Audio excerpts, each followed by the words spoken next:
Alexis Poulain, Elisabeth Lévy et vous au 0826 300. Alors, Elisabeth Lévy, est-ce que vous allez regarder le match d'ailleurs, vous, Elisabeth?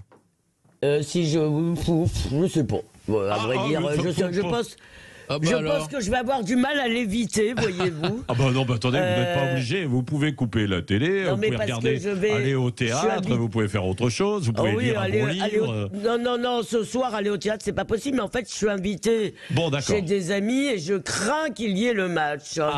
Mais à vrai dire, je vais vous dire, Patrick, ce qui m'inquiète beaucoup plus, c'est qu'en fait, c'est une soirée où on a plutôt envie à Paris de pas sortir. Pour ceux qui sont à Paris, oui, c'est vrai. Parce que, évidemment, il va y avoir beaucoup de monde dans les rues, quoi. C'est ça, oui. Alexis Poulain. Oui, je pense que je vais regarder d'un œil distrait, mais parce que c'est la demi-finale, et puis on va voir. Et puis après, j'irai aux Champs-Élysées pour faire la fête avec tout le monde. Non, non. Non, vous allez regarder le match, quoi. Aussi. Oui. Alors voilà, on a parlé du boycott, le Qatar, ça reste une Coupe du Monde, quoi. Voilà, et puis ça reste l'équipe de France, donc c'est quand même. Alors il y a quand même cette polémique. Patrick qui était en ligne avec nous tout à l'heure nous disait il faut arrêter avec Macron qui fait le déplacement là-bas, etc. Quand même, ce n'est que la demi-finale, quoi. Ce n'est pas la finale. Je pense qu'il y va. Il y a Mohamed VI qui sera là-bas pour l'équipe du Maroc. Il y a peut-être un mouvement diplomatique là d'importance.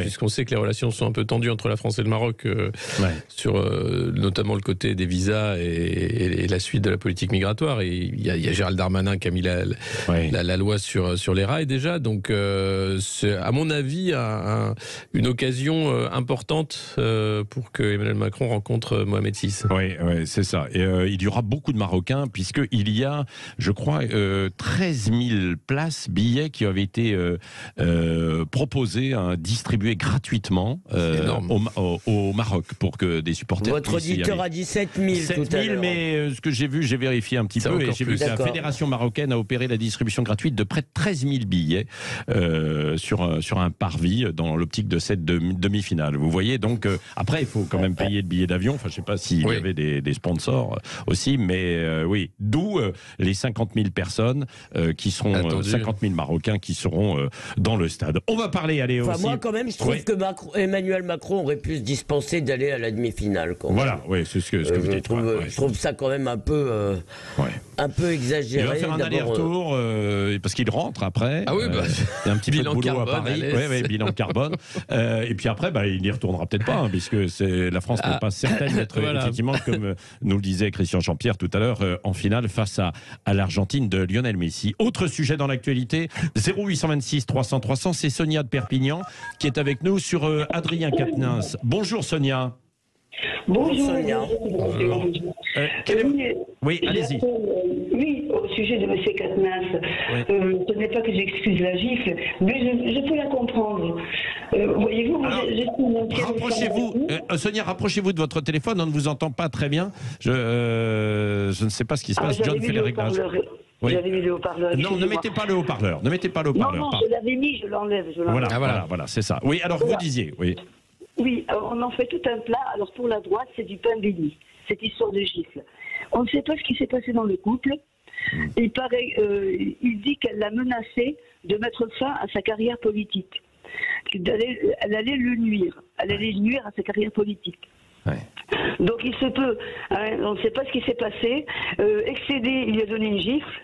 Je peux comprendre ce geste. Moi, je suis une ancienne femme battue. Je n'excuse pas les coups d'un mari violent.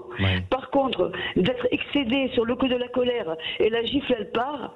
Une fois ou deux, voilà, ça peut se comprendre. Mais comme je vous dis, vu que c'est la France insoumise, alors là, M. Darmanin, il serait mieux de balayer devant sa porte. Avec cette histoire d'abuser de son pouvoir. C'est pas lui qui a condamné. Non, c'est pas lui, mais il appuie un peu quand même derrière. Il appuie un peu. On est au courant. Voyez-vous, alors il serait mieux de balayer devant sa porte avec cette histoire d'abuser de son pouvoir pour mettre, enfin, pas pour mettre, maître. Excusez-moi, j'en bafouille de colère, hein, parce que quand je vois que des gens qui ne sont pas irréprochables jettent la pierre aux autres, non, ça ne passe pas. Alexis et ensuite Elisabeth, puisque Elisabeth, on vous a entendu sur l'édito, mais Alexis. C'est vrai que c'est étonnant le choix du ministre de l'Intérieur hein, de répondre par biais de justice à Adrien Quatennens, qui prend la parole depuis longtemps hein, pour expliquer ce qui s'est passé.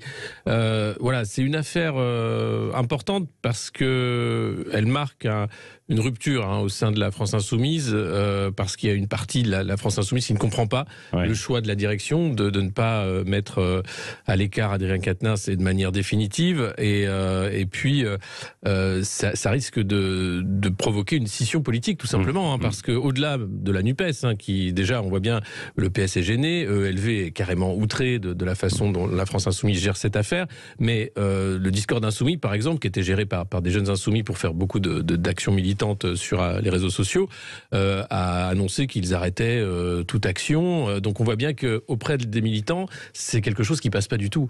Et il y aura un avant et un après cette affaire Quatennens, et je vois pas comment la France Insoumise fera l'économie d'une grave scission, d'une remise en question du moins. Elle se déchire. Elisabeth Lévy, d'un mot. Moi, sur le fond de l'affaire, je suis un peu d'accord avec Sonia, c'est-à-dire que on n'y était pas, c'est une vie privée déballée, c'est terrible. J'ai pas le sentiment, et d'ailleurs la justice non plus, qu'Adrien Quatennens soit un cogneur compulsif, soit un homme violent. Une gifle, effectivement, ça peut échapper dans un conflit. Là où je ne vous suis pas, ma chère Sonia, c'est que les premiers donneurs de leçons dans cette affaire, ceux qui passent leur temps à chercher des poux dans la tête des autres, ceux qui se montrent d'une sévérité terrible dès qu'il y a un soupçon de quoi que ce soit, c'est les insoumis.